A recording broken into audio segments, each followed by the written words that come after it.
تلنگانہ بھر میں بیک وقت اجتماعی طور پر قومی ترانے پڑھنے کے پروگرام کے حصے کے طور پر شہر حیدرآباد کے ایبٹس علاقے میں 11:30 بجے دن منعقدہ تقریب میں وزیر اعلیٰ کی چندرشیکھر راؤ نے ریاستی وزراء اور طلباء کے ساتھ شرکت کی۔ اس پروگرام میں وزراء محمد محمود علی، سرینواس گوڑ، پرشانت ریڈی، ٹی سرینواس یادو، مجلسی رکن پارلیمان بیرسٹر اسد الدین اویسی، ارکان اسمبلی اور ارکان قانون ساز کونسل نے بھی شرکت کی اور حصہ لیا اور اسے کامیاب بنایا۔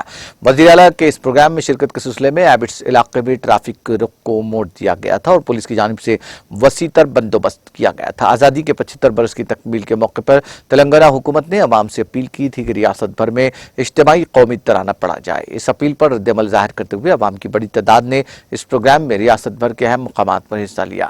تمام دفاتر، تعلیمی اداروں، عوامی خانگی اداروں، شاپنگ مال، سنیما تھیٹرز میں کام اس موقع پر روک دیا گیا اور یہاں تک کہ ٹریفک بھی روک دی گئی تھی۔ اس موقع پر ٹی آر ایس کے رکن راجیہ سبھا کے کشور راؤ نے کہا کہ ریاستی حکومت نے بڑے پیمانے پر یوم آزادی کے 75 برس کی تکمیل کا جشن منایا ہے۔